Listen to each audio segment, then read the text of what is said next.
Obeying the Gospel, February 20th. The exact imprint of God's nature. Long ago, at many times and in many ways, God spoke to our fathers by the prophets. But in these last days, He has spoken to us by His Son, whom He appointed the heir of all things, through whom also He created the world. He is the radiance of the glory of God, and the exact imprint of His nature. Hebrews 1, 1-3. God's revelation of Himself to mankind has been progressive. As the writer of Hebrews points out, God disclosed bits and pieces of the truth to the prophets over a long period of time, and we have the record of many of these revelations in the Hebrew Scriptures.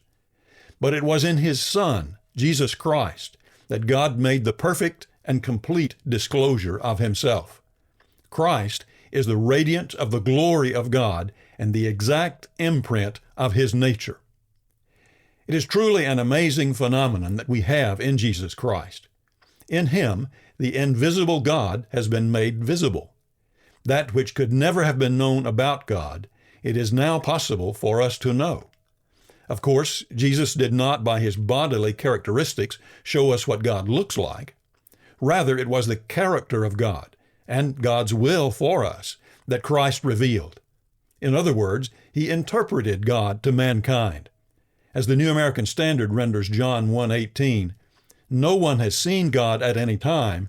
The only begotten God, who is in the bosom of the Father, He has explained Him." It would have been a marvelous thing to interact with Jesus personally while He was on the earth. When Philip, one of His disciples, said to Him, "Lord, show us the Father, and it is enough for us," John 14:8, Jesus said, "Have I been with you so long, and still you do not know me, Philip? Whoever has seen me has seen the Father. How can you say, 'Show us the Father'?" Verse 9. But the record of Jesus' revelation of God is exactly what we have in the documents of the New Testament.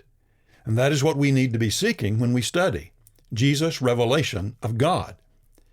Since He was one with the Father, John 10:30 and 12:44 and 45, He was not merely an approximate representation of God, He was the exact representation of Him. May we never diminish the importance of this great fact. The knowledge of God having been lost, misrepresented, and suppressed, it can now be regained. In His Son, we can come to know our beloved Creator and Redeemer. In the words of Ambrose, as the print of the seal on the wax is the express image of the seal itself, so Christ is the express image, the perfect representation of God.